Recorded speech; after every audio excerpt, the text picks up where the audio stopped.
সম্প্রতি বাংলাদেশে বয়ে যাচ্ছে স্মরণকালের তীব্রতম দাবদাহ, যার ফলে প্রায় পুরো দেশেই জনজীবন বিপর্যস্ত।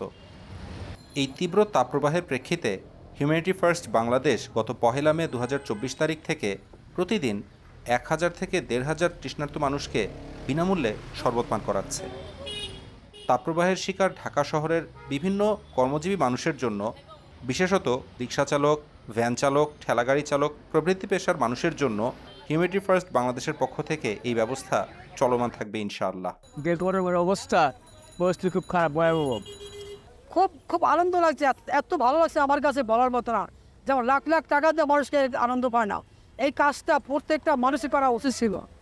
তীব্র তাপপ্রবাহে অতিরিক্ত ঘামের কারণে মানুষের দেহে ইলেকট্রোলাইটের ভারসাম্য নষ্ট হতে পারে, যার ফলে শ্রমজীবী এই মানুষেরা যে কোনো সময় হিটস্ট্রোকেও আক্রান্ত হতে পারেন। হিউম্যানিটি ফার্স্টের এই উদ্যোগের মূল লক্ষ্যই হলো শ্রমজীবী ও কর্মজীবী এসব মানুষের পানির শূন্যতা পূরণ এবং তাদেরকে ইলেকট্রোলাইট ভারসাম্যহীনতা বা হিটস্ট্রোকের মতো কঠিন পরিস্থিতি থেকে রক্ষা করা। And we're feeling very lucky to distribute juices among the hardworking people here as a volunteer of Humanity First Bangladesh. এই যে এই মানুষগুলো যারা দিন রাত পরিশ্রম করে আসছে তাদেরকে একটু সাহায্য করতে পারছে, একটু ঠান্ডা পানি, একটু জুস খাইয়ে, তো এটা আমার জন্য অত্যন্ত গর্বের ব্যাপার। Until now, we have hydrated from 1,000 to 1,500 individuals per day.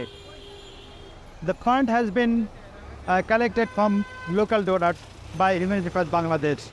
Humanity first বাংলাদেশের এই উদ্যোগের সাথে একাত্মতা প্রকাশ করে অনেকেই চিনি, লবণ, ওরাল স্যালাইন প্রভৃতি উপকরণ দিয়ে সহযোগিতা করছেন। তাদেরকে হিউম্যানিটি ফার্স্ট বাংলাদেশের পক্ষ থেকে আন্তরিক ধন্যবাদ জানানো হয়েছে। প্রাকৃতিক এই দুর্যোগ মোকাবেলার জন্য সমাজের প্রতিটি মানুষকে এবং প্রতিটি প্রতিষ্ঠানকে একইভাবে এগিয়ে আসার আহ্বান জানান হিউম্যানিটি ফার্স্ট বাংলাদেশের নির্বাহী পরিচালক Mohammad Yunus Ali. MT international, Bangladesh studios.